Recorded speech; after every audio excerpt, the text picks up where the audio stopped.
viewers, today we are in the city beautiful Chandigarh and we are here to interact with Mr. Manish Tewari, former IB Minister, two-time MP from Punjab and now Congress Party's representative from this constituency. He is also the face of the India bloc here.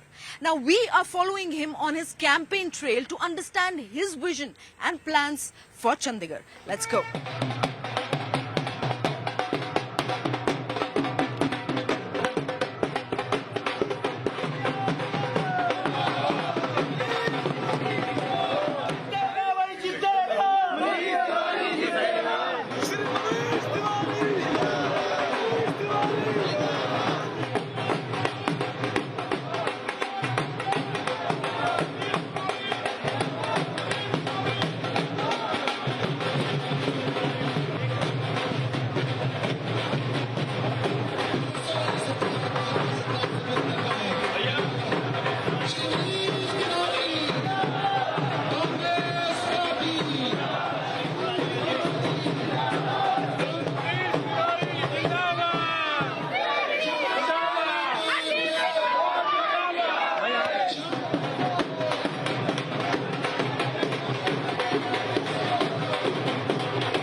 Let's begin with interacting about the national issues first. When it comes to, because you're a national leader yourself, can India bloc really give a tough fight to BJP's 400 par ka nara? Well, they're not crossing 150. Bharatiya Janata Party, Dakshin mein saaf hai, Uttar mein half hai. Do you hear them talking about 400 these days? They're barely struggling to get to the 150 mark. 4th of June will see a new government in New Delhi. But the government in centre is pretty much confident and it's vowing for 400 par, not just on the ground but to the people who are actually working towards achieving the same. Well, I have no cure for delusionitis. Right. Okay. Another national issue is dominating the headlines at this point of time. I understand that Congress wants to stay silent on the Swati Maliwal concern, but what are your thoughts on that? Well, I am completely and absolutely bogged down with my own campaign. So I have no view at all for the simple reason that I do not know what the issue is all about. How does it feel to be the last man standing in Congress? Because most of your veteran colleagues in the party or seasoned politicians have already moved to other parties. How does it feel? Well, I'm not the last man standing. There are millions and millions of Congress workers who believe in the idea of India. They are India Alliance partner workers, all of them who are standing firm. Yes, there are certain Siberian cranes and migratory birds who fly here and there when the election season comes, but eventually they are all consigned to the dustbin of history. Mr. Tewari, now coming to Chandigarh, a two-time MP from Punjab, former IB Minister, how are you looking forward to encash your experience as a politician on ground here in Chandigarh?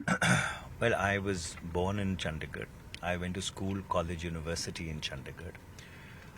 My late father, Dr. V.N. Tewari, who was a nominated member of the Lok Sabha, was assassinated by the terrorists in Chandigarh. My mother spent her entire working life as a doctor in PGI Chandigarh.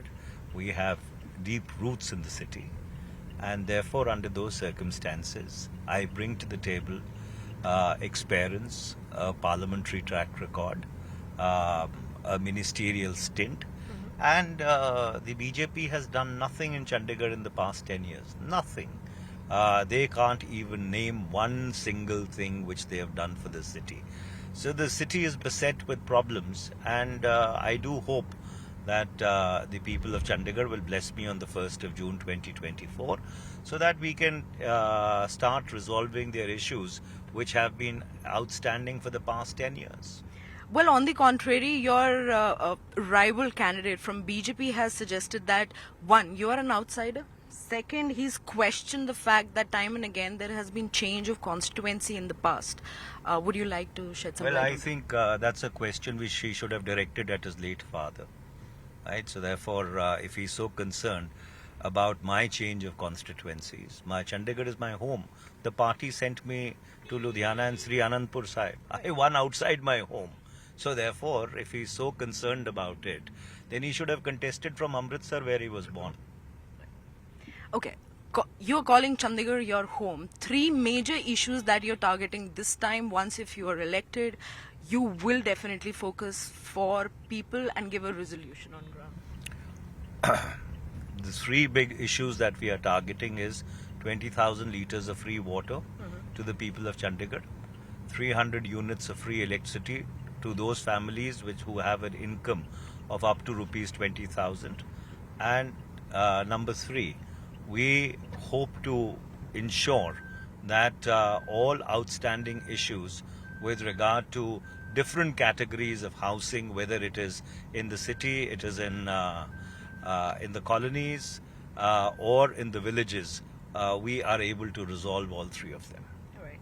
Now, since you are a experienced politician and you're standing up against very experienced politicians, how do you see yourself standing apart when it comes to this constituency fight here from Chandigarh? Well, it's a fight between experience, which is me, and arrogance and ignorance, which is characterized by my opponent.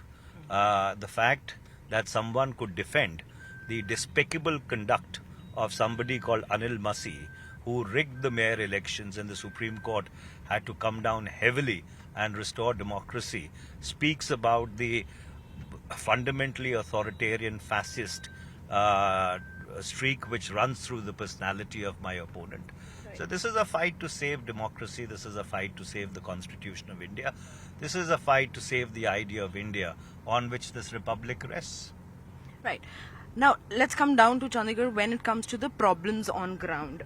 Given the diverse demographic of Chandigarh, how do you and your party strategize to work around and help in the upliftment of each segment of the society? Well, Chandigarh is a melting pot. You see people from various sections of society, various parts of India, call Chandigarh their home. So therefore, we will address the problems of the city in a holistic manner, whereby the composite culture of the city is not subverted or compromised, and people are not divided on communal lines, which the BJP always does when there is an election. The issue of Chandigarh's administrative status often leads to political debates. Largely, when it comes with a complexity of the fact that Chandigarh is a union territory and is a joint capital to 2 states, right? So what is your stance on this entire matter, and how do you and your party plan to work with both the states to address the related concerns on ground? Well, essentially you have to reimagine the governance structure of Chandigarh, which was conceived as an ad hoc interim arrangement, was because Chandigarh was supposed to be a union territory for only 5 years between the 1st of January 1966 and the 31st of March 1971. A status quo which has got perpetuated into perpetuity, which has broad support of the people of Chandigarh, and Chandigarh may end up becoming a city-state at some point in time. So therefore, the entire governance structure of Chandigarh will have to be reimagined. Let's talk about Mr. Tandon once again. In one of his rallies in the past few days, he's suggested that a long-standing issue in and around Chandigarh is of the Dhanas colony, right? He's looking forward with his previous term plans also and this term also in his Nyaya Patra. He's looking forward to make sure that the Dhanas area and the colony gets free lease agreement, right? So how are we looking forward to cater to that? The bottom line is, what did they do over the past 10 years? Question is not what they will do in the future. Right. Question is they're accountable for what they did in the past 10 years. The next promises are like motherhood and apple pie. They don't mean nothing at all. If you've not delivered in the past 10 years, what do you expect from them? So, therefore, rather than give false hopes to people, they need to very, very clearly tell the people of Chandigarh what have they done over the past 10 years, and their performance will not even get an E for effort. Right. Now that we are talking about past, Kiran Kher in past has also promised the artists or the young talent an upcoming but a very well established film city in and around Chandigarh. Do we? Did you see it anywhere? No, not really. But no, then, that- are we focusing on that aspect of the younger generation? Because Mr. Tiwari, on ground, when it comes down to numbers, we have seen over and above 1.5 lakh of more young voters registered from this constituency, right? So there has to be some. So therefore, Kiran Kale scored them a pup and delivered nothing, right? So we are going to harness the fourth industrial revolution and ensure that Chandigarh becomes the hub of genomics, artificial intelligence, the Internet of Things, biotechnology, and there would be a cultural vibrance, which unfortunately the BJP has done more to destroy than preserve in the past 10 years. Now let's talk about urban issues on ground. Traffic congestion, water supply concerns, lack of opportunities when it comes to jobs here in Chandigarh specifically, because most of the industrial setups are moving towards Mohali or towards the Punjab area. How are we looking forward to address this? Well, essentially, I think you need to understand what is the fundamental role of a member of parliament. The fundamental role of a member of parliament is to make laws for the country. Indeed. Right? So therefore, under those circumstances, the developmental interface is one part of the remit which he exercises. And under those circumstances, you see, you have to work with the other stakeholders.